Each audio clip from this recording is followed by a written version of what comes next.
Hey.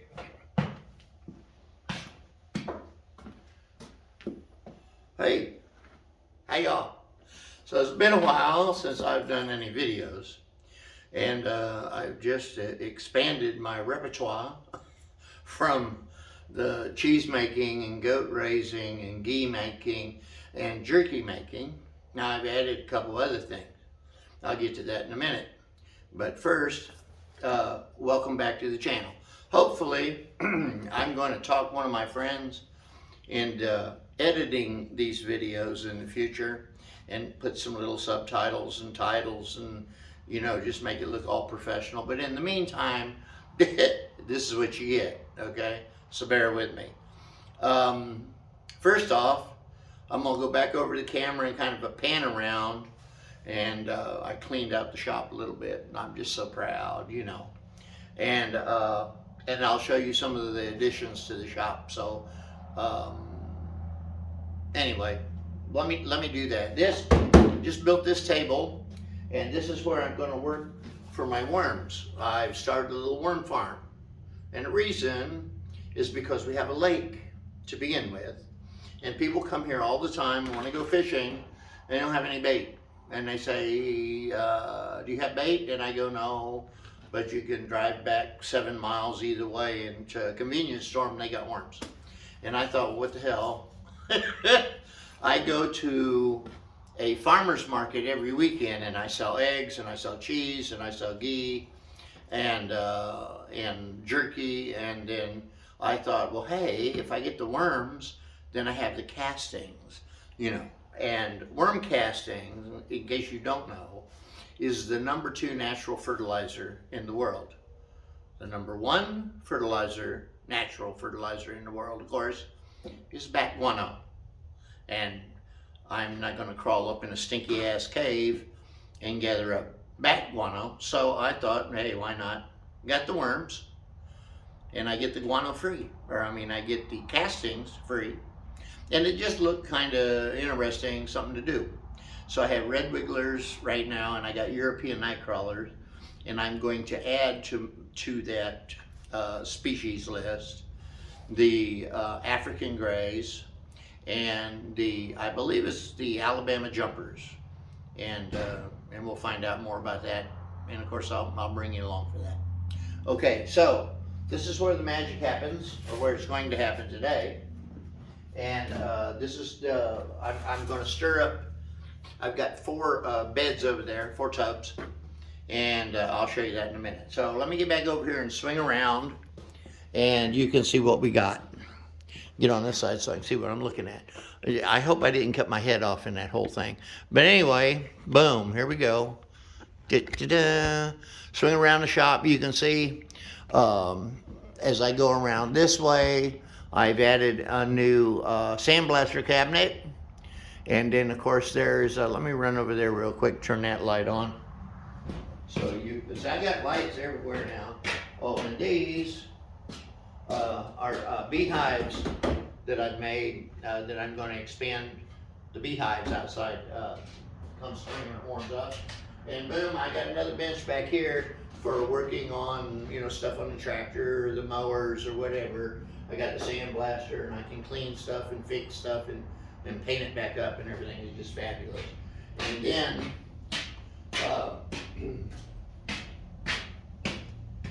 let me keep just spinning around here. And then I have a compressor that runs the whole shop, really, just a little one. I may upgrade that a little bit. Over here, of course you can't see it, so let me move this over, and we'll come over here closer. This is the other addition. I am growing some wheatgrass. And the reason I'm growing wheatgrass is I've got a guy that's right next to me. This is probably really close to my ugly face, but you know, bear with me, okay? Who sells microgreens. But he does not grow the wheatgrass or sell the wheatgrass because it's got such an extremely short shelf life. In other words, in 7 days, let me get this a little closer so you can see. That shit would be edited out, but you saw me spill it. These are the seeds, and they're in here, And I just, these are about 2 days old, 3 days old now. And within about 7, 8, 9 days, I can just take a pair of scissors and cut it off and get the first harvest. It'll grow a second batch, cut that off, harvest that, and then feed the rest of it to my goats and my chickens. Win, win, win. There's no waste at all. Okay, so I just started out here with 2, 4, 6, 8 trays, and I'm going to see how much that produces. But here's what I'm going to do to extend the shelf life. I got a juicer, and Amazon sells these little plastic freezer bag that has got, I want to say 16, like 2-inch pockets, or maybe more. You'll see what. Anyway, I juice it, and then it's got a one-way valve in the top. Put a little funnel, and you pour the juice down in there, and you fill these little things, and then you lay it in your freezer, and you freeze it. It's good for a whole damn year. And then if you want to put some wheatgrass in your, I myself don't, I'm on a carnivore diet. More about that later. But so I don't do veggies and grains and all that kind of stuff. But some people do, and they enjoy it, and it's great for you. It's supposed to be healthy and all that, but I'm fat and I just want to lose weight and feel better. So anyway, if you juice it, put it in a packet, and then freeze it, it's good for a year, and then you can buy it, and I'm going to sell the packet for $10. And then you can just cut one of the squares off, or 2 or 3, depending on what you're using it for, and put it in your smoothie or put it in your whatever, right?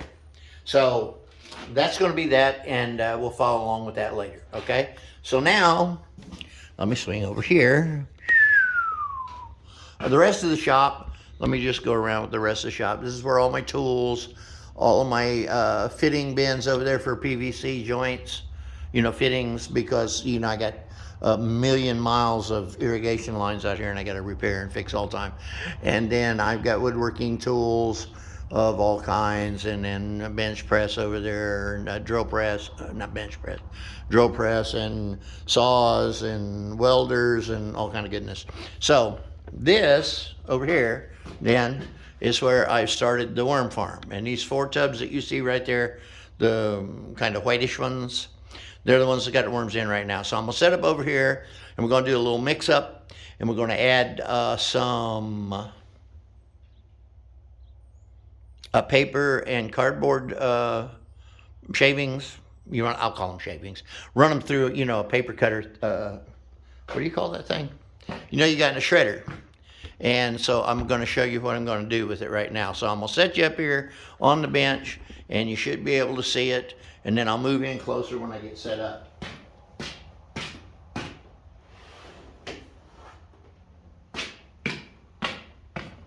I'm coming. Okay. So let me move in. And doodle-doodle-doo. We'll just get it right down here on it. That's pretty close. There we go. And then you might be able to see. So what I did was I got these little tubs. I drill holes in the center, because it's pretty hard for a worm, to crawl on the ceiling. So I'm worried about getting out. And so these are the red wigglers. Now when I pull this off, you'll see it move probably. Watch. See it moving? That is red wigglers going down. They hate light. And so that's what keeps them from crawling out of the tubs, is I have a light above the rack over there, and that keeps them inside. So I'll put these gloves on real quick.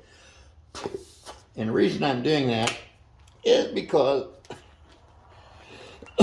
not because the worms are icky or any of that kind of business, but I just don't want to get my hands real dirty, because I'm going to go eat in a little bit, and then, this is just more better. So here we go. So what I'm going to show you here is what I do with the worms. Down here, let me show you what I got down here. Down here is, I have mushroom compost. This makes up part of the bedding, and they will eat this. And this comes from Monterey Mushroom up in Madisonville, Texas. And I get 18 wheeler loads of this that I sell here on the farm. And, you know, if you want to use it in your flower bed or your garden or whatever, right? And then I also use it in all of my trees. And let me go check and make sure that I'm still on the tub. Oh, I'm on the tub, good. Now, so let's just kind of pull this back and check on my worms. Now this is a brand new bed. And so when the worms got here, there we go. They about devoured that banana I give them. And you can see them. Look at that. They seem to be very healthy. And these are little red wigglers. And these are like teenage size. They'll get thicker and bigger. But what I want to do is, you see right now, a lot of castings in here. And so this is what the reason I want to stir these up a little bit is so that it don't get too wet. Let's look over here on the corners. And see, I even have worms over here in the corner. I mean, they're throughout the whole bed. And I think I got a pound of red wigglers here. And I just want to mix this up a little. I do this for two reasons. You can see this is very, with the coconut coir. Let me go get that so you can see that. That's it, but you can use peat moss.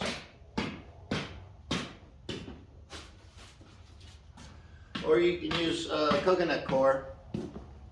And this is what it looks like. Okay, it comes in these bricks. And I get 4 of these compressed bricks like this. Just put hot water on it, right? And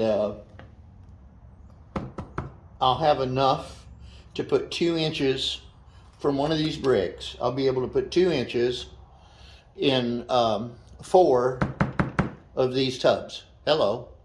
So that's a lot. And so anyway, and then I add about another inch and a half of the compost, and then I put some of this oyster shell, and they use this to not a lot of people get finer ground, but you don't really need to, because with the moisture in there, this is going to dissolve and break down, and the worms will eat it. And a worm, like a chicken, has a craw, and so they don't have teeth. And so what they do is they'll pick up and use this as a grit, and then that's how they just, you know, eat their food. And so I just put that in whenever and you just need to put it in the beginning. You don't have to do it. And then of course when you reset your tub, you put it in again. But I just wanted to see on these red wigglers how we're doing. And they're really lively and healthy. And they seem to be doing really good. And the thing about the red wiggler is the #1 composting worm in the world, because it's so very forgiving, right? And so I want to keep, now the reason that you take your any kind of kitchen waste that you want to feed your worms, you want to bury it underneath. And the reason you want to do that is to discourage the flying insects, the flies and that sort of thing that it'll attract. And the worms will eat it because they don't like being up here. If I left this set and put it on time lapse, you would be able to see all of these worms go right back down in the bedding. But I'm not going to do that right now. What I am going to do, I'm noticing that you just want to kind of feel the moisture content and see it still, when you press it, it still forms a ball. So I got plenty of moisture in there. And so I only need to add the fine mist that I put on the chow when I feed them a chow. that just makes them fatter, and they'll all get, I don't know if you can see it here because I got black gloves on, but this is a very skinny worm, and I want that to be about twice as thick. Red wigglers don't get that big, but again, these are teenagers, and I just put them in here. So what I want to do, I want to get them fed, get them covered up, and put them back. Now this is my chow, and I'll show you in a future video of how I make it. But it's corn, oats, barley, and wheat. And I run it through, I got a mill over here like you make flour, right? And I just take this and I grind it, and then I just sprinkle it on here like this, and holy crap, they love it, right? And then that's it, that's a feeding, and that's good for about 2 to 3 days, depending on how many worms you have. The longer you go, the more worms you get, right? Then what I like to do is, just so they have stuff, this is the shredded paper, and I just like keep another layer on top of here, and they eat this as well. This is part of their food. Okay, this will break down, everybody be happy, and that also shades them from the light, and they can move through that relatively easily. And then let me get my little, I may have to put some more water in here, but right now I get this little sprayer, works perfect. You just pump it up and then you just spray it, and you see how I wet it? Just enough to add a little moisture to it. And that helps maintain the moisture level in the, you don't want it wet, but you don't want it to dry out. Because they'll dehydrate, and they have to be able to breathe. So you want something in there that keeps it fluffy, and at the same time it needs to be moist so they can move through it, and so they have plenty of moisture for hydration and to digest their food. And then what I do is I just take a piece of cardboard, lay on top, and that way that gives them a really good shaded area here. Oxygen all the way around the outside. Over here, I don't know if you can see it on the thing or not, but it's red wigglers. I put it in here on 1/6, and I will harvest it on 2/15. And that's when I will take it and run it through my screens. And I'll make a video of that when I do that in February. Okay, so that's that one. And then let me run over here and grab the European night crawlers. We're just going to do the same thing to them. Whoo-wee. This is fun. Here's the Europeans. And I put 1 pound of European crawlers in here. Now, maybe you can see them when I move this out of the way. No, they're already down in there. So, as you can see, these are a bigger night crawler. Let me get this one, show up on my glove. There's 2 of them here. But that's a little bit bigger. And these are also teenagers, so they're going to get much bigger than this. But I just got these in, and they seem to be doing great. And they have been eating this like crazy. There's a mess of them in here. Like I said, there's a whole pound. When I harvest this, I'm gonna harvest this on the 27th. And when I do, this will be over 2 pounds. Plus it'll be full of castings, and it'll be full of baby worms and cocoons. And that's how you expand your population. So let me go ahead and feed them real quick.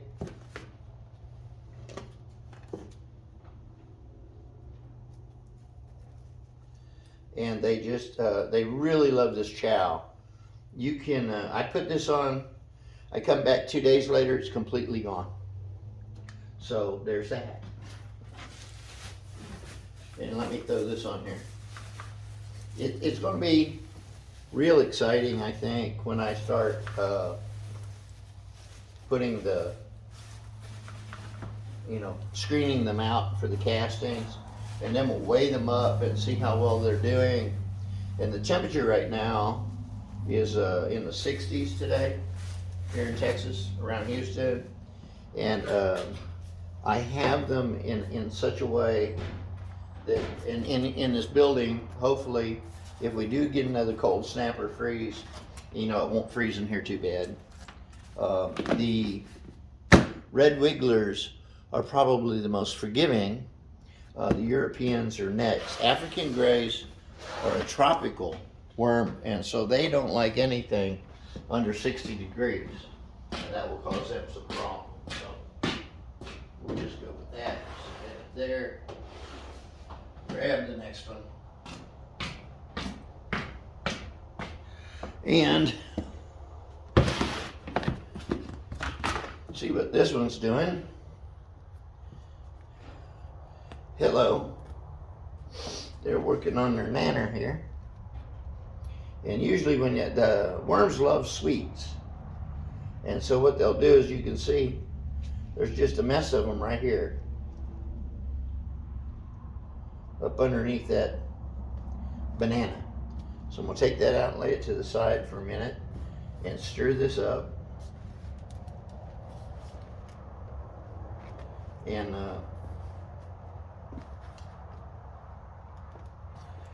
get this some of the shredded cardboard and paper down inside. There we go. So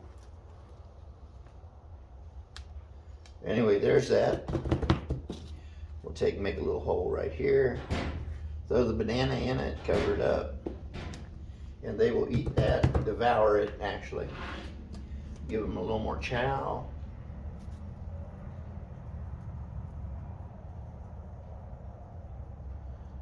And put some paper on it.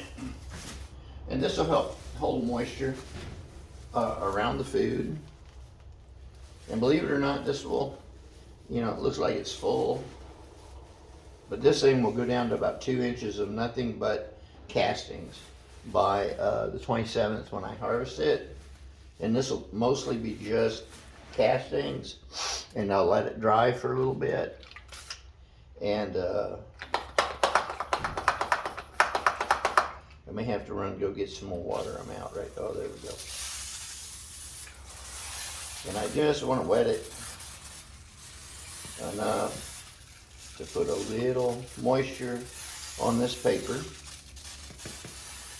and make it a little easier for the worms to move about and do. All right, there's that. Throw this back on here. Put the lid back on it. And get the last one.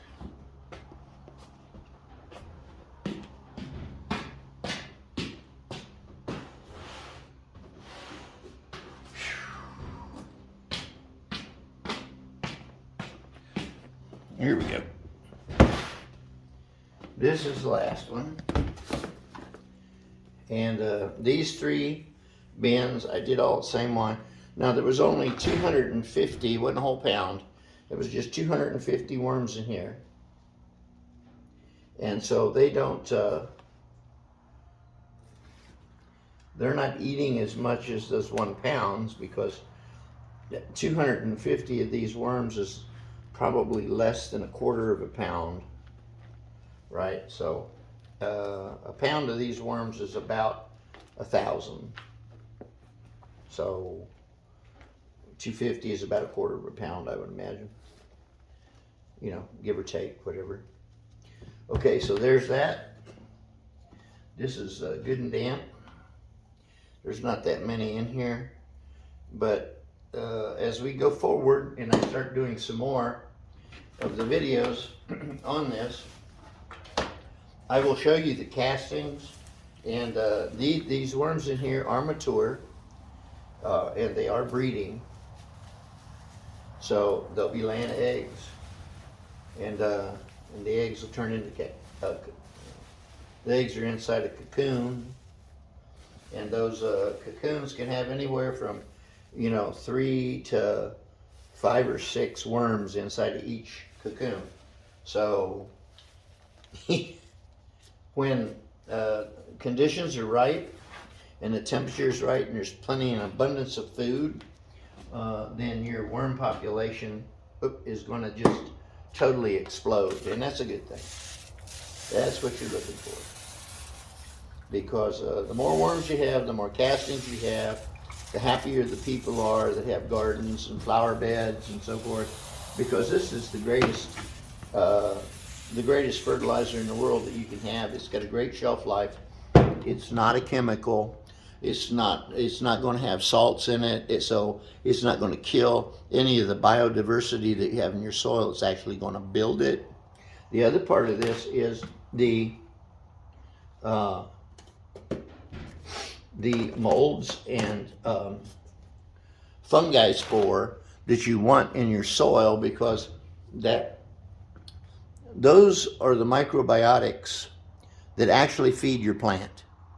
The plant does not eat the fertilizer that we put in the ground. It eats the urea from the bacteria that's in the ground, and the different kinds of fungi that are in the substrate will attach to the roots of the plant, and they will actually act as a go-between between the urea and the uptake of the minerals and energy and so forth that the plant needs to grow and thrive and do wonders. So the castings that you get will have all of that in it, and it's a wonderful way to do things naturally, and your plants that you grow then will be more abundant, they'll be more vibrant in their color, and they'll have more nutrient value in your vegetables that you have. So that's something to consider if you're going to have a small garden, or if you're even just going to have a patio with a couple potted plants and a patio tomato plant out there, or some flowers or whatever. This is the way to go, because you can put this in the pots. So anyway, going forward, we'll continue to do it. Let me just pop this up here so you can see my beautiful face now, so I can sign off. Hey, how you doing? Huh? Right. So anyway, if you like this, subscribe to the channel and like it and make a comment and say, oh my God, you're good looking, or really, whatever. I mean, I'm good with all of it. And if you have any questions about any of this, put it in the comments, and I'll try to answer everybody's question about all of it. And if you want to come to the farm and you're local and you want to come to the farm for a tour, just come. We're open 7 days a week from 8 o'clock to 3 o'clock. And it's on the YouTube channel. You know how to get here, the address, my phone number, everything is there. Just give me a buzz. And so hopefully you're going to enjoy this. And I'll take you through the step-by-step all the way with the worms, as well as with juicing the wheatgrass and the availability of it at the market or here at the farm, whatever. I'm assuming it's going to go really, really fast, because my cheese goes fast, my ghee goes fast, my jerky goes fast. I sell out of eggs every week.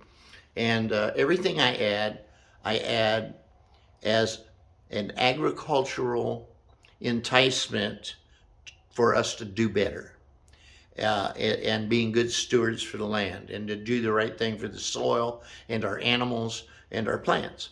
So hopefully I can inspire a few people to do the same thing. So until next time, see you.